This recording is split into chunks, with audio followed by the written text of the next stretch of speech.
Mga kaibigan, magandang araw. Kamusta po kayong lahat? Latest weather update po tayo ngayong Biyernes, January 26, 2024. Pero bago tayo magpatuloy, huwag mo namang kalimutan mag-like and subscribe kung hindi ka pa nakasubscribe, and pahit ng notification bell para ma-notify po kita mamaya sa ating latest weather update. So, tignan natin mga kaibigan, no? Unahan ko na po kayo, wala pong bagyo sa loob ng Parno or sa ating bansang Pilipinas. Pero dito po sa mga kalapit bansa or sa baba po ng Philippine Area of Responsibility ay tatlong super typhoon po or bagyo ang ating binabantayan.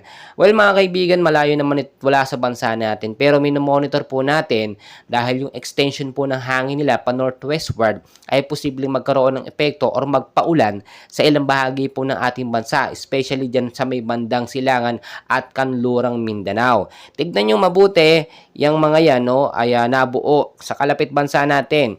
Tulad ng ating sinasabi, yung hypnosis nga ng Pag-asa na posibleng pumasok ang isa hanggang dalawang bagyo bago matapos ang buwan ng Enero, ay posible, and hopefully wag naman sana kahit active LPA kasi ang hirap po niyan. Ito po yung sinasabi natin na paghandaan, yung mga unexpected na mga bagyo na biglaan, kahit wala po sa loob ng par, nakaka-epekto pa rin siya. Minsan yung localized thunderstorm, pinapalakas po ng mga typhoon na yan na nakapalibot sa ating bansa.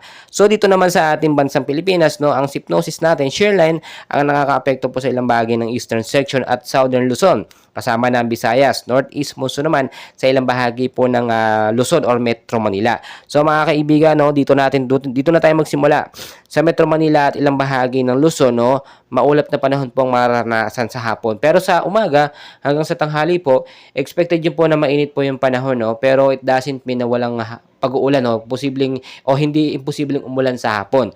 May localized thunderstorm tayo, kaya expect po natin moderate to light rains po ang posibleng maranasan sa hapon hanggang sa gabi, Maging mapagbantay, mag-ingat po yung mababang lugar, especially dyan sa Metro Manila.